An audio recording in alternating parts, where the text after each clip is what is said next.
পদ্মজা পর্ব ২৮। লেখিকা ইলমা বেহেরোজ। আমি আছি আপনাদের সাথে নওশিন পারভিন।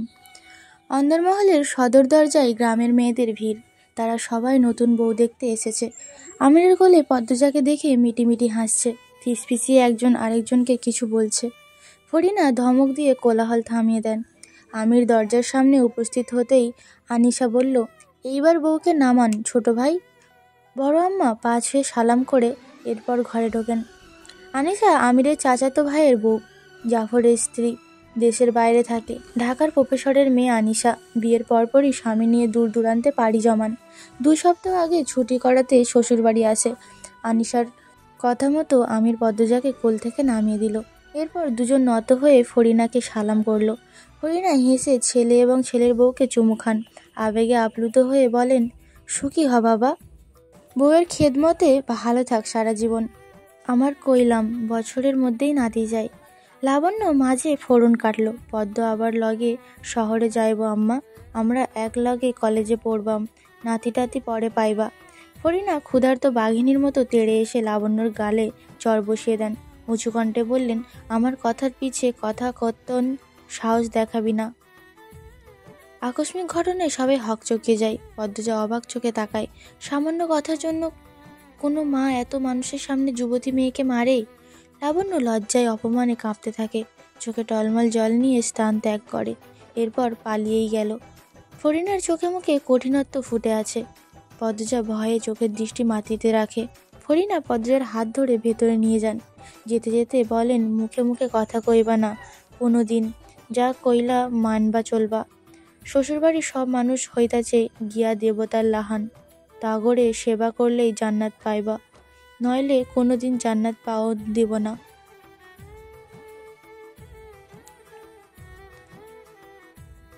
নাহলে কোনোদিন জান্নাতে পাও দিতে পারবা না। শুনছি তো তুমি হইছ গিয়া অনেক বাদ্য ছেড়ি, কামে কাজেও দেই খাবা, মনে রাখবা আমার কথাগুলা। পদ্মজা মাথা নাড়ায়। মুসলমানদের দেবতার সাথে তুলনা করাটা পদ্মজার ভালো লাগেনি। কিছু কথা গলায় এসে আটকে গিয়েছে, বলার সাহস পাচ্ছে না। ফরিনা আবার বলেন, হুনো বউ, স্বামীর উপরে কিছু নাই, স্বামীর এই দুনিয়ায় ভাববা। মা বাপ ভাই বোন হইছে গিয়া পর, স্বামী আপন, স্বামীর বাইরে কিছু ভাববা না। স্বামী যা কয় তাই মানবা। স্বামীর পা ধুইয়া দিবা নিজের হাতে। স্বামী বইতে কইলে বইবা, উঠতে কইলে উঠবা, হইতে হইলে হইবা। স্বামী যখন গাছে ডাকবা না করবা না, আল্লাহ বেরাজ হইব, ফেরেশতারা অভিশাপ দিব। দুনিয়াতে স্বামীর আদরের থাইকা মধুর আর কিছুই নাই, মনে রাখবা। পদ্মজা অপ্রতিভ হয়ে উঠেছে। লজ্জায় আড়ষ্টতায় সারা শরীর তীব্র গরমে ঘামছে। আনিশা ফরিনাকে ফিসফিসিয়ে বলল, বড় আম্মা, মানুষ আছে তো অনেক, পরেও বলতে পারতেন। আনিশার কথা পুরোপুরি উপেক্ষা করলেন ফরিনা। তিনি পদ্মজাকে একটা চেয়ারে বসিয়ে দিলেন। আবার বলতে শুরু করলেন, খালি স্বামী লইয়া পইরা থাহন না, তোমার শ্বশুর শাশুড়ি জীবিত আছে, তাগর লেগা সেবা করবা, যখন যা করতে কইবে করবা, না পারলে কইবা শিখাইয়া দিমু। প্রতিদিন ভোরে উঠবা, নামাজ পইরা রান্ধন ঘরে যাইবা, তখন বাড়ি সহল ভুইয়া রান্ধনে মন দিবা। আমির কপালের চামড়া কুঁচকে মায়ের কথা শুনছিল। এবার সে ধৈর্যহারা হয়ে বলল, রান্না বান্না করার জন্য অনেক মানুষ আছে আম্মা, পদ্মজা রাঁধতে হবে না, আর আমার এত সেবাও লাগবে না, বড্ড ক্লান্ত লাগছে, ভিড় কমাও আর নিয়মনীতি শেষ করো, এরপর আমার বউ আমার ঘরে ছেড়ে দাও। আমিরের কথা শেষ হতেই হাসির রোল পড়ে যায়। পদ্মজা ঠোঁট টিপে হাসল। ফরিনা কিছু কঠিন কথা বলতে প্রস্তুত হন। আনিশা আমিরকে রসিকতা করে বলল, আজ তো একসাথে থাকা যাবে না, আরও একদিন ধৈর্য ধরেন। আমির প্রবল বিস্ময় নিয়ে জিজ্ঞাসা করে, কেন? বিয়ে তো হয়ে গিয়েছে। কেউ আমিরের জবাব দিল না, উল্টা সবাই হাসতে থাকলো। আজ কাল রাত্রি, হতচ্ছাড়া, বলল শাহানা, জাফরের বড় বোন। আমিরের বিয়ে উপলক্ষে বাপের বাড়ি এসেছে, সাথে নিয়ে এসেছে পুরো শ্বশুর বাড়ি।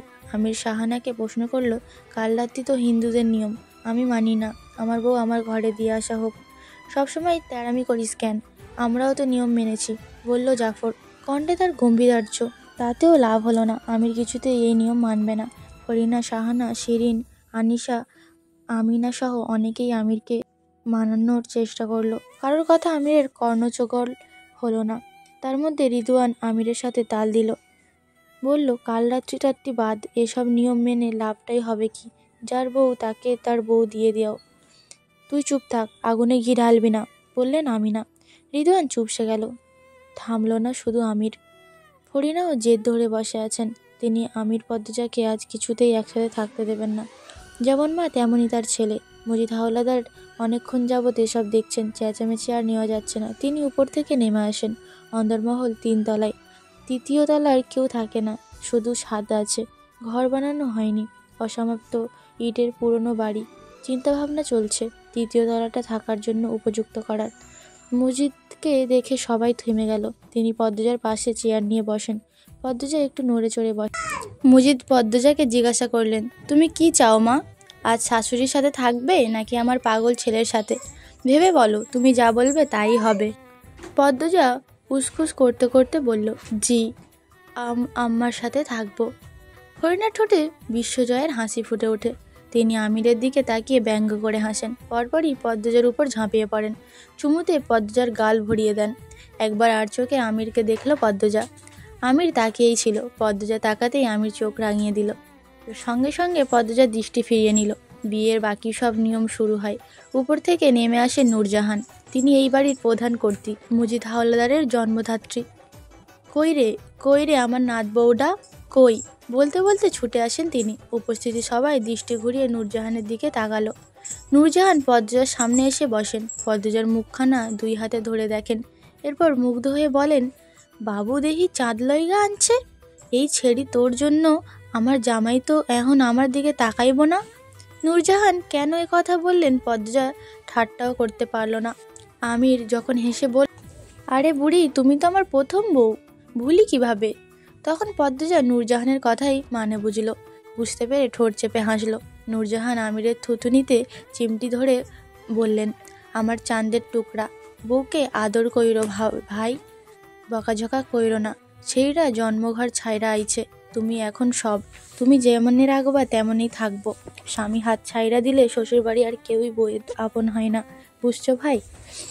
আমি নূরজাহানের পা ছুঁয়ে সালাম করে বলল, বুঝছি জান। নূরজাহান মন খারাপের নাটক করে বলেন, এইটা ঠিক না ভাই। কোনটা?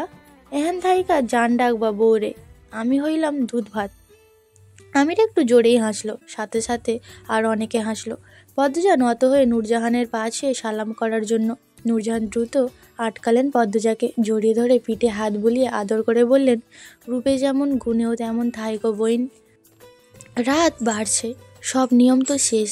যাও, যে যার ঘরে যাও। এই তোরা বাড়িতে যাইতে পারবি? রাইতের বেলা আইছিলি কেন? বউ তো কালই দেখতে পারতিস। জাফর ছেড়িগুলোরে দিয়া আইতে পারবি? মদন কই, মগা কই? কামের বেলা 2 ডারে পাত্তান নাই। কথাগুলো এক নাগারে বললেন ফরিনা বেগম। তিনি নূরজাহানের উপস্থিতি যেন উপেক্ষা করতে চাইছেন। মদন ছুটে আসে বাইরে থেকে, মাথা নত করে ফরিনাকে বলল, আইছি খালাম্মা। থাকস কই, যা এদের দিয়ে আই। আপনার বাড়ির জহর আইছে, এরা এখন আপনার দায়িত্ব। সুন্দর কইরা বাড়ি তো দিয়ে আইবি। আচ্ছা খালাম্মা, আপারা চলেন। মেয়েগুলো সারাক্ষণ হাসছিল। যাওয়ার সময়ও হাসতে হাসতে গেল। মেয়েগুলোর উদ্দেশ্য রানী ঠোঁট বাঁকায়, তা খেয়াল করলো রিদওয়ান। সে রানীর মাথায় গাঁটটা মেরে বলল, সারাক্ষণ মুখ মোড়াস কেন? একদিন দেখবি আর মুখ সোজা হচ্ছে না, বিয়েও হবে না। না হলে নাই, ছেড়িগুলারে দেখছো বড় ভাই কেমনি হে হে করতেছে, তাতে তোর কি? নূরজাহান পদ্মজাকে বললেন, মেলা রাইত হইছে, আইও বনু আমার ঘরে, আজই আমার লগে থাকবা। আপনার লগে কেন? পদ্মজাই আমার লগে আমার ঘরে থাকবো। এইটা তো কথা হইছে। পদ্মজাও এইটাই চাই। দেহ বউ, তর্ক কইও না। নাত বউ আমার পছন্দ হইছে, আমি আমার লগে রাখমু। এই পদ্মজা, তুমি কার লগে থাকবা? ফরিনা কিঞ্চিত রাগান্বিত স্বরে প্রশ্ন করেন। পদ্মজার অবস্থা দরজায় চাপাই পড়ার মতো। এ কোন জগতে সে পড়ল সে? পদ্মজা গোপনে ঢোক গিলল। নূরজাহান আমিরকে আদেশ করলেন, খাড়াইয়া রইছস কেন, বউকে কোলে লইয়া আমার ঘরে দিয়া যা। আমির পদ্মজাকে কোলে তুলতে গেলে ফরিনা বললেন, বাবু, আমি তোর মা, তোরে জন্ম দিচ্ছি আমি, আমার কথাই শেষ কথা মানবি। আমার ছেড়ার বউ আমার ঘরে থাকবো, আমার কথা অমান্য করলে জান্নাত পাইবি না। নূরজাহান পদ্মজাকে উদ্দেশ্য করে বললেন, দেখছিস বনু, এমন কইল যা বড় বড় বউ কেউ ঘরে রাহে। আমি মানুষ ভালো বইলা এই বউরে বাইর কইরা দেই নাই, সহ্য কইরা এখন মারার পথে আছি। তোমাদের কারোর সাথে থাকতে হবে না, আমার বউ আমার ঘরেই চলুক, বলল আমির। কণ্ঠে তার খুশির মেলা। সুযোগ বুঝে নিজের জিনিস নিজে বুঝে নিতে চাইছিলে। ফরিনা তীক্ষ্ণ দৃষ্টি নিয়ে আমিরের দিকে তাকালো। নূরজাহানকে বললেন, আপনার ঘরেই লইয়া যান। ফরিনার কথা শুনে আমিরের মুখটা ফাঁকা বেলুনের মতো চুপসে গেল। নূরজাহান হাসলেন। এই হাসি বিজয়ের হাসি। ভাই, বউকে কোলে লইয়া আও আমার ঘরে। নূরজাহান বললেন, আমি হেঁটে যেতে পারবো, একটু হাঁটা দরকার। মিনিমিনিয়ে বলল পদ্মজা। আচ্ছা তাহলে হাঁটো, ধরো আমার হাত ধরো। নূরজাহান হাত বাড়িয়ে দেন। পদ্মজা নূরজাহানের হাত শক্ত করে ধরে মৃদু করে হাসলো। নূরজাহান এবং পদ্মজার সাথে আমির আসে। সে দাদির ঘর অবধি যাবে। পদ্মজাকে তার মোটেও ছাড়তে ইচ্ছে করছে না।